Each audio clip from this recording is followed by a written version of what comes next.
남편과의 관계에서 나만 희생했다는 생각에 억울합니다. 2024년 11월 2일 정토경전대학 직문직설. 안녕하세요. 두북 수련원의 아침이 밝았습니다.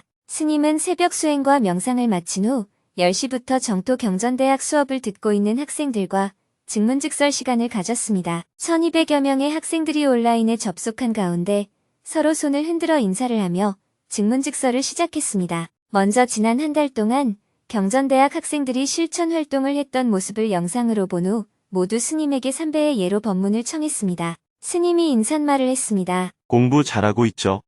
입학하고 나서 처음 보는 것 같습니다. 먼저 여러분과 대화하기 전에 영상을 하나 보겠습니다. 작년 2월 초에 튀르키예 시리아 대지진이 난 것을 기억하시죠? 그때 4,000명이 다니는 학교가 무너졌는데 JTS에서는 현지 단체인 화이트헬멧과 협력하여 1년 만에 다시 학교를 짓고 준공식을 했습니다. 이어서 스님이 지난달에 지진 피해를 입은 튀르키예 시리아 접경 지역에 학교를 새로 짓고 준공식을 하고 온 모습을 영상으로 보았습니다. 영상을 보던 많은 사람들이 손수건으로 눈물을 훔쳤습니다. 잘 보셨습니까? 4,000명이 다닐 수 있는 큰 학교인데도 많은 사람이 노력을 해서 1년 만에 공사를 마쳤다는 것은 기적 같은 일입니다. JTS에서 많은 지원을 한 것도 있지만 시리아의 자기 나라를 위해서 헌신적으로 일한 활동가들이 있었기 때문에 가능한 일이었습니다. 그러나 이 학교는 4,000여 명의 학생밖에 혜택을 받지 못합니다. 이 지역에 아이들이 총 150만 명 정도 되는데 학교 교육의 혜택을 받을 수 있는 사람들은 절반도 되지 않는답니다. 이 지역에 원래 살던 사람이 200만 명 정도 되고 난민이 350만 명 정도 되다 보니까 난민 캠프에 사는 아이들은 학교에 전혀 접근을 하지 못하고 있습니다. 모두 우리 아이입니다. 또 기존에 있는 학교도 지진으로 인해서 대부분 파괴가 되었습니다. 완전히 파괴된 곳은 새로 지어야 되고 부분 파괴된 곳은 수리를 해야 하고 학교가 없는 곳은 텐트를 쳐서라도 문맹 퇴치를 해나가야 합니다. 그런데 지난 10년 동안 전쟁으로 인해서 교육 시스템이 붕괴되어 대부분의 아이들이 교육의 기회를 받지 못하고 방치되어 있습니다. 비록 우리나라 아이들이 아니더라도 모두 우리 아이다 하는 관점을 갖고 함께 해결책을 찾아 나가야 합니다. JTS는 배고픈 사람은 먹어야 하고 병든 사람은 치료받아야 하며 아이들은 제때에 배워야 한다는 원칙을 가지고 있습니다. 종교나 이념, 민족, 국가에 관계없이 사람으로 태어났다면 누구나 다 그런 혜택을 받을 권리가 있고 우리는 지원해야 할 의무가 있습니다.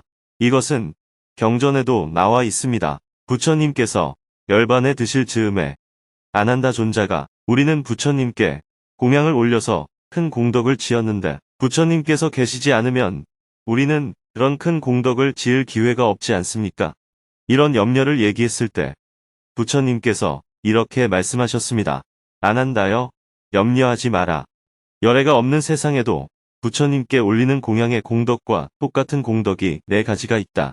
첫째, 배고픈 사람에게 먹을 걸 줘서 배부르게 하는 것이다. 둘째, 아픈 사람에게 약을 주어서 치료하는 것이다. 셋째, 가난한 사람을 돕고 외로운 사람을 위로하는 것이다. 넷째, 청정하게 수행하는 수행자들을 외호하는 것이다. 이 4가지 중에 청정하게 수행하는 수행자들을 잘 외호하라는 것을 제외한 나머지 3가지가 바로 JTS의 설립 이념입니다. 자기가 낳은 아이를 자기가 돌볼 수 없을 정도로 가난한 사람들이야말로 이 세상에서 가장 가난한 사람이라고 할 수 있습니다. 그렇기 때문에 JTS에서는 이 표현을 현대에 맞게 모든 아이는 제때에 배워야 합니다. 하고 표현을 바꾼 겁니다. 이렇게 부처님의 최후의 유훈에 맞게끔 JTS 설립 원칙을 정한 것입니다. 이런 일을 하는 것이야말로 우리가 부처님께 공양을 올리는 공덕과 같은 것입니다. 실천이 중요한 이유.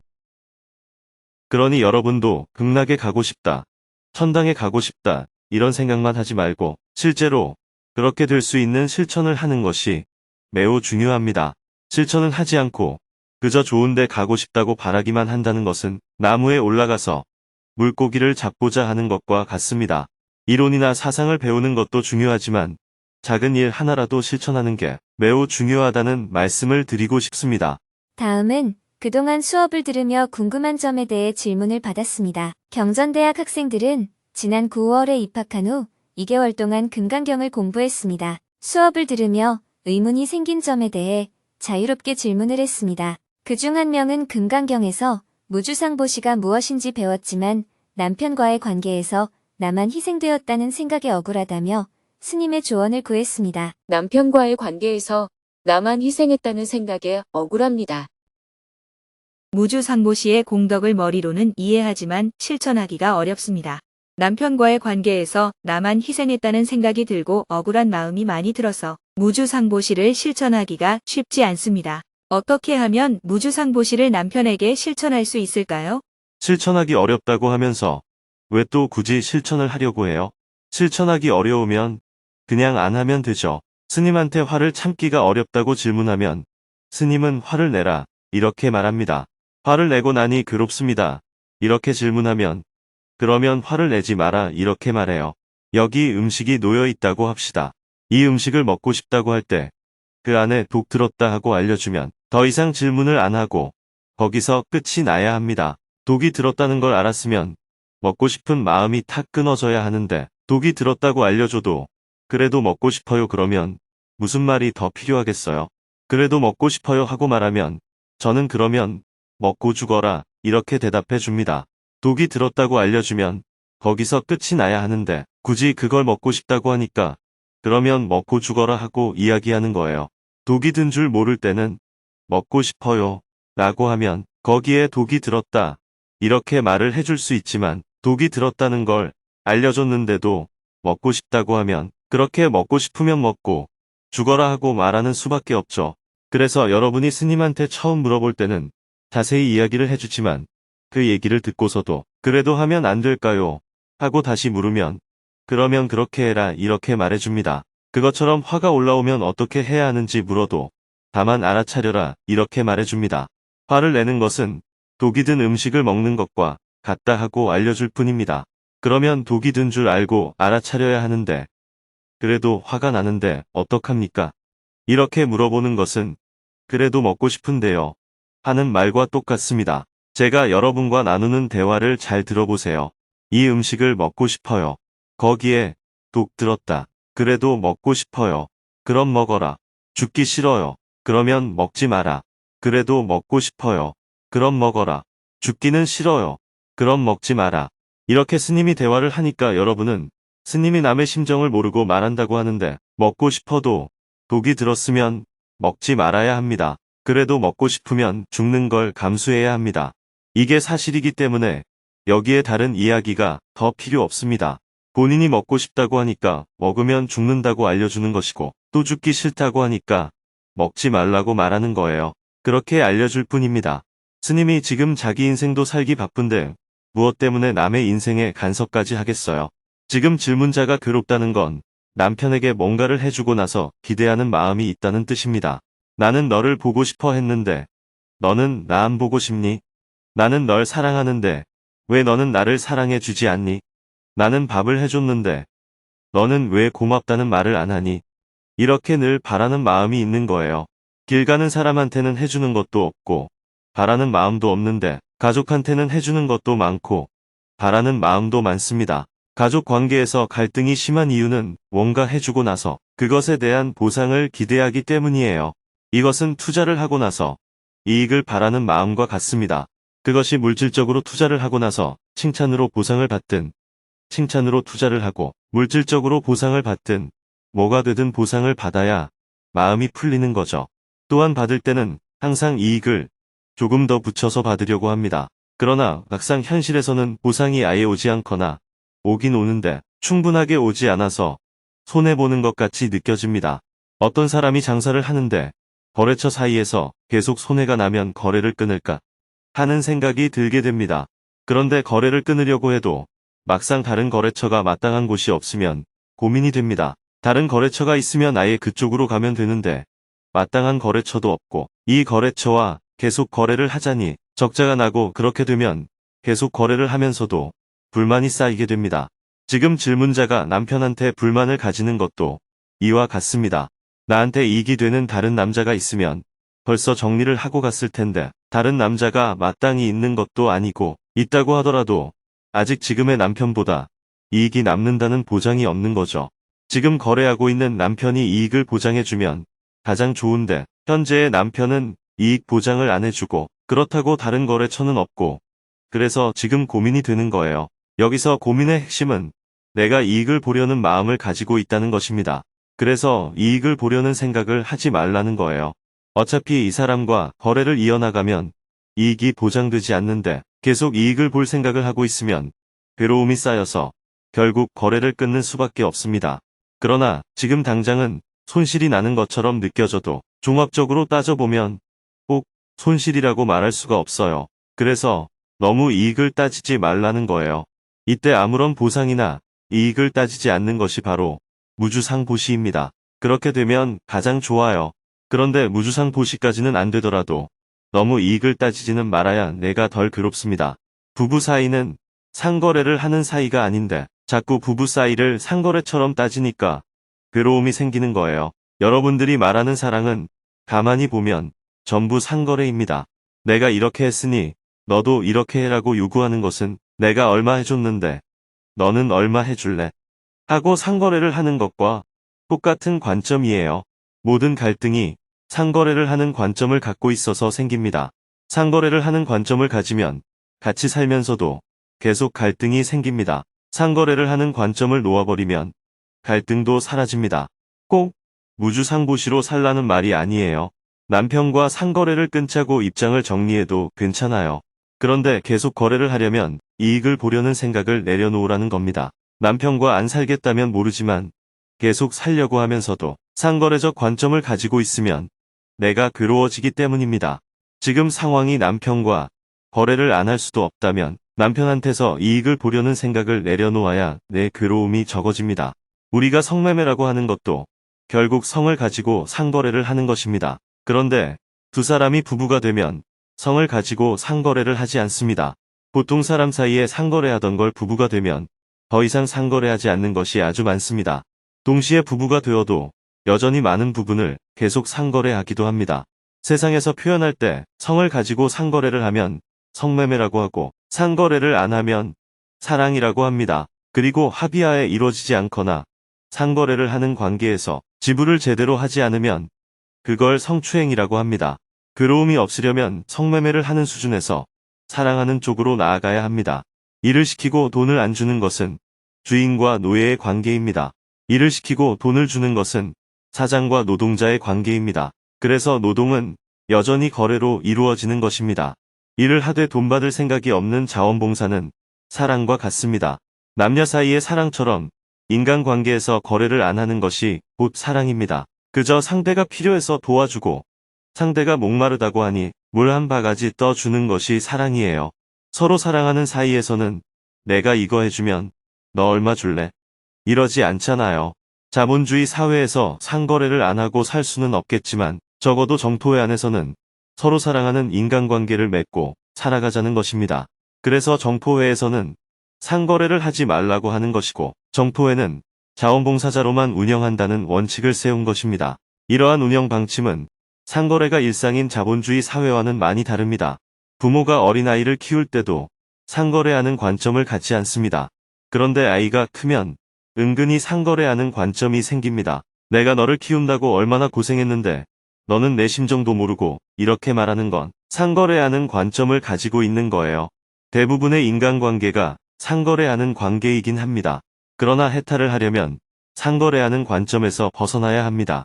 상거래를 하면 늘 손해와 이익이 생기니까 희로애락에서 벗어나기가 어렵습니다. 손해가 날 때는 괴로웠다가 이익이 생기면 기뻤다가 하는 희로애락의 윤회가 반복되는데 이러한 희로애락에서 벗어나려면 상거래를 그만둬야 합니다.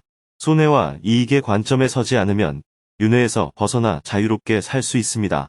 무조건 상거래를 하지 말라는 것이 아니라 수행자로서 괴로움이 없는 상태를 추구하는 사람은 상거래를 하지 말라는 것입니다. 수행자는 이익을 보는 게 목적이 아니라 윤회의 고뇌에서 벗어나는 게 목적이기 때문입니다. 그러기 위해서는 상거래의 관점에서 벗어나야 합니다. 그래서 무주상보시라는 말이 나오는 거예요. 무주상보시란 내가 뭔가를 할 때 대가를 바라지 않는 것입니다. 뭔가를 하고 이름을 밝히지 않는 게 중요한 게 아니라 바라는 마음을 내지 않는 것이 핵심이에요. 내가 내 손으로 얼굴을 씻고 나서 얼굴한테 뭔가를 바라지 않듯이 다른 사람이 필요로 하는 일을 나의 일로 삼아서 하는 것입니다. 무주상보시가 안 된다고 해서 문제가 있는 사람이 아닙니다. 그냥 일반 사람인 거예요. 모든 사람이 다 상거래를 하면서 살아가니까요. 그러니 질문자도 상거래를 하면서 살아간다면 그냥 보통 사람인 거예요. 그러나 해탈이 목표인 수행자라면 상거래를 멈춰야 합니다. 괴로움이 없고 자유로운 사람이 되려면 상거래하는 관점에서 벗어나야 합니다. 물론 태어나면서부터 상거래를 하는 세상에 익숙해져 살아가기 때문에 상거래를 안 하기가 어렵죠. 사실 정토에도 자원봉사로만 운영한다는 원칙을 지켜나가기 위해 많은 도전에 직면해 있습니다. 우리들의 관계를 상거래하는 관계가 아니라 사랑하는 관계로 설정을 했기 때문에 전부 자원봉사로 정토회를 운영하고 있지만 현실에서는 어려운 점이 많습니다. 그럼에도 불구하고 여러분처럼 많은 사람들이 자원봉사를 해주셨기 때문에 정토회가 여기까지 올 수 있었습니다. 앞으로 정토회의 규모가 커지면 전문가들을 필요로 하는 분야가 많아질 겁니다. 그런데 전문가들은 상거래하는 의식이 매우 강합니다.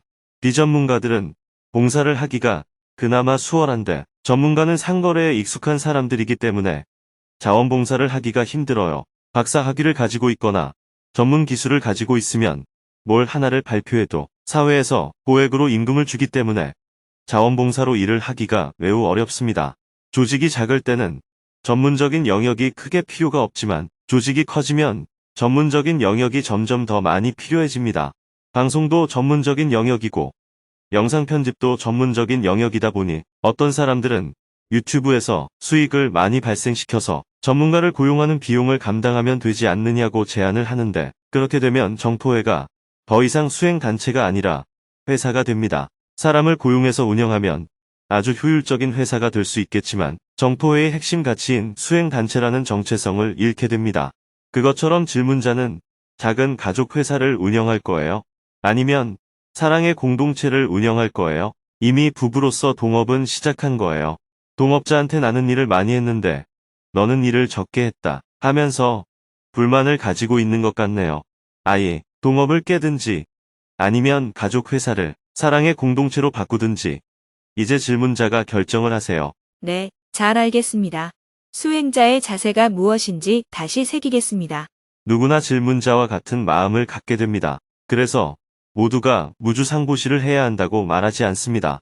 다만 괴로움이 없는 해탈을 목표로 한다면 상거래를 하는 관점에서 벗어나야 한다는 의미입니다. 네, 잘 알겠습니다. 감사합니다. 계속해서 질문들이 이어졌습니다. 스님의 금강경 강의에서 연기법을 배웠습니다.